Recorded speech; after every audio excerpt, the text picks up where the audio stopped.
Bienvenue à votre 331e libre-service. Aujourd'hui à l'émission, tout sur le gelato en compagnie de Jean-François Betts, les troupes de la voix avec Agathe, les carrières gagnantes dans les chiffres avec Simon et on s'initie au snowkite avec un drôle d'oiseau.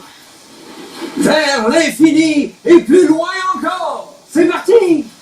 Oh, oh, oh, oh, oh, oh.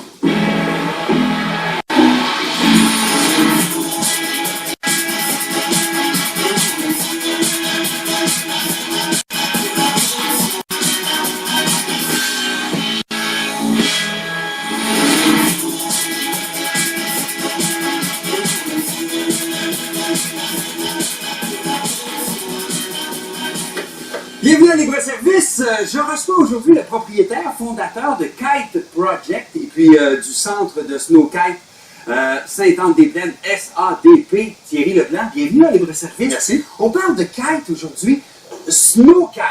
Mais il existe aussi le water kite. Oui, le kitesurf en fait. Le kite Le kitesurf ou le kite ski en hiver, kite ski, snow kite. Tous des termes en fait qui... Les Français, eux autres, appellent ça la planche tractée. Oui. Pour le snowkite. Parce Oui. qu'on est sur la neige, on est sur une planche et on est tiré par un cerf-volant. Voilà, C'est ça? voilà. C'est C'est je tout te ce que dis, ça prend. Ben oui, pour avoir du plaisir. À qui ça s'adresse, le snowkite? En fait, un enfant à partir de l'âge de 4-5 ans, je dirais, jusqu'à, autant aussi longtemps qu'on est en forme pour faire de l'activité physique. C'est un sport de glisse, Oui, mais ça se pratique sur le plat. voilà. Voilà. Principalement sur le plat, sur des plans d'eau en été, sur la neige en hiver, les lacs gelés, les champs, sur la terre même. Qu'est-ce que ça prend pour pratiquer ce sport-là? Ça prend, je dirais, ça prend une aile, premièrement. Oui. Une aile, on en a une ici. Ça prend un harnais qui vient, lui, on s'attache à la voile avec le harnais. OK. Et ça prend l'objet de glisse, donc sous les pieds. Et une formation. Et une formation. OK. C'est ce que vous donnez, des formations, donc, au centre Snowkite SADP. Absolument. Combien de temps ça prend pour pouvoir dire qu'on est assez à l'aise pour décoller? Sur la neige, en fait, ça va prendre environ de 3 à 5 heures. Et sur l'eau, on peut calculer de 7 à 9 heures. OK. Mais c'est plus facile d'apprendre sur la neige. Absolument, absolument. Ok. Étant donné qu'on possède déjà sa glisse, soit le ski ou la planche à neige, ou même le snowblade ou le télémarque, et le reste, c'est d'apprendre ce qui se passe dans les airs. On a plusieurs choses à contrôler. Il y a le cerf-volant comme tel, il y a la planche ou le surf, il y a le harnais. C'est comme plusieurs disciplines en une. Voilà, on attire en fait tous les adeptes de glisse. C'est ça qui est intéressant avec le kite ski, le kite snow, tout ça. C'est qu'on va autant attirer le gars qui fait du wakeboard en arrière de bateau, le gars qui surfe, le gars qui skie, etc. Donc tout ce qui glisse peut être tracté. Dans les heures d'initiation, on passe donc du temps à apprendre le vent, Absolument. à manœuvrer son cerf-volant. Mhm. Qu'est-ce qui va différencier les différents cerfs-volants? Pourquoi on en prend des plus gros, des plus petits? Ah oui. En fait, c'est le vent et le poids de la personne, en gros. C'est certain que l'objet de glisse, comme on parlait, sous les pieds est important également, mais les deux points majeurs, c'est le poids de la personne et la force du vent. Donc, la grosseur de la voile, qui se calcule en mètres carrés à plat au sol, Oui. sera en considération de poids de la personne et le vent. L'aile, est-ce que c'est la même l'hiver, l'été, mais la planche, c'est pas la même? Voilà, oui, en fait, non, c'est ça. Donc, la neige d'hiver, c'est un objet de glisse. L'été, on a utilisé un type wakeboard, si on veut un peu une planche Oui. qui se trouve être comme une planche de wakeboard, similaire, en fait, C'est une planche de surf, mais qui ressemble plus à une planche de wake. de wake. On a un bateau, mais la fixation, au lieu d'être, oui, on peut en faire avec des bottes de wakeboard, mais on peut en faire également avec une fixation entrée-sortie, un peu le type de planche à voile. Ça ressemble aux gougounes de Janine Souto, mais c'est pas tout à fait ça, hein? Ça, tu mets ça sur ta planche. Moi, j'ai jamais vu les gougounes à Janine, Ok. là, mais bon, oui, sûrement.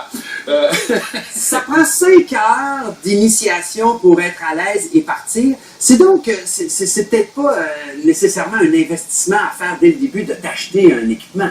Non, en fait, on recommande fortement de suivre une formation, mais vraiment fortement, dans la mesure où est-ce qu'on joue avec le vent. Donc, on joue avec un élément qui est très variable et on a un aspect sécuritaire dans la chose qui demande une formation. Ouais. On ne se lance pas comme ça, on a trouvé une aile à vendre sur le web et puis on se lance comme ça dans un champ, là, c'est la meilleure façon d'aller se casser la gueule. Et on joue avec le vent, on joue avec la neige.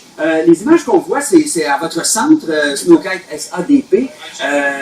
Particularité de cet endroit-là, c'est pas juste un champ. Là. Non, pas du tout. En fait, on prétend être carrément un centre de ski, mais dans un champ. Donc, on offre tous les mêmes services que tu peux avoir dans un centre de ski, c'est-à-dire autant le parc pour s'amuser avec des jumps, des kickers, des rails, autant la formation, autant une école sur place qui est là, autant un centre de location également, un endroit chauffé pour se changer, vestiaire, salle de repos, tout ça, on arrive grand stationnement, et tout ça en collaboration bien évidemment avec la ville de Sainte-Anne-des-Plaines qui nous aide grandement là-dedans. OK. Si je veux, mettons, louer, il n'y a pas de problème. Si je veux en acheter, c'est cher? Non, en fait, le sport, depuis quelques années, ce qui est intéressant, c'est que je dirais depuis 2011, l'équipement est très, très à point. Les compagnies ont travaillé très fort avec des cerfs-volants de traction sécuritaire. Alors, depuis 2011, toutes les ailes sont vraiment excellentes. Donc, tu peux aller chercher une aile usagée, un équipement usagé pour 500 000 $. Puis, dans le neuf, on va parler de 1500 à 2000 $. Ouais, ça ressemble au ski, hein? Parce que le ski alpin, c'est cher. Exactement. C'est plus facile de commencer à skier ou de commencer sur une planche? Oh, très bonne question. En fait, premièrement, c'est plus facile de commencer l'hiver. Et si là, on catalogue, mettons, la différence entre planche à neige et ski, ça va être plus facile de commencer en ski. Okay. Avec les 2 points d'appui, bien évidemment, qui permettent de contrebalancer les erreurs de pilotage qui se passent à 100 pieds dans les airs. Avec les 2 points d'appui. À 100 pieds dans les airs, oui. de l'aise, pas moi qui revole à 100 pieds dans les airs. Mais on peut faire des sauts assez spectaculaires. L'image qu'on voyait, là, absolument. À terre. Oui, oui, oui. Est-ce que le poids du planchiste ou véliplanchiste, je ne sais pas trop, du kiter, est-ce que ça a une influence? Absolument, absolument. Exemple, on ne va pas prendre la même aile pour les mêmes conditions de vent. OK. Ça, c'est évident. Puis mon fils non plus. Non plus. Mais il va être capable. Oui, on va ajuster l'aile en conséquence du poids. OK, de l'expérience. Il y a un paquet de facteurs, mais principalement vent et poids. Le centre Snowkite SADP, c'est ouvert de quand à quand? C'est ouvert quand on a des belles saisons. C'est ouvert du 15 décembre à aller jusqu'au 15 avril environ. OK. Puis quand la neige est partie, c'est Kite Project qui organise des affaires. Et voilà. Ben, en fait, on enseigne dans la région de Montréal également sur l'eau, donc à différents endroits autour de l'île de Montréal. Et on va même se déplacer sur le lac Champlain pour aller enseigner. Donc, on cherche les plus beaux endroits sur l'eau autour de Montréal et on organise également des voyages spécialisés. En fait, on accompagne des gens dans des voyages. Dans le sud, Thierry? Dans le sud. Faire du karting? Comment on appelle ça? Kitesurfing. Du ou kiting. Il y en a qui appellent ça kiting. Ben, merci beaucoup d'avoir démystifié cette discipline avec nous. Alors, je suis prêt à commencer n'importe quand. Et il y a plusieurs endroits où on peut en faire, Geneviève. Effectivement, Marc-André, dans la région de Montréal, Kite Project et le centre ASDP est le plus connu, le plus gros, mais il n'est pas le seul. Il y en a un à Montréal, en fait, qui est aussi une boutique de kite, que ce soit pour le snow kite que le surf kite. C'est le Kite Force, c'est le centre Kite Force. Il offre aussi des cours et de la formation, en plus de l'achat. C'est l'aile. C'est l'aile qui dégonfle. Donc, à cette boutique-là, il offre aussi des cours, des références, des informations. Et pour avoir essayé l'initiation avec Antoine la semaine dernière, c'est super important avant de se lancer dans le kite d'avoir des bonnes bases, d'être bien encadré par des instructeurs certifiés parce que c'est pas si facile et ça peut être très, très dangereux. Donc, avant de prendre des cours de n'importe qui, assurez-vous que votre instructeur a les certifications nécessaires. Pour retrouver l'adresse du site internet de kiteproject.ca, vous allez sur notre site InfoPlus. C'est l'émission 331. Merci à toi.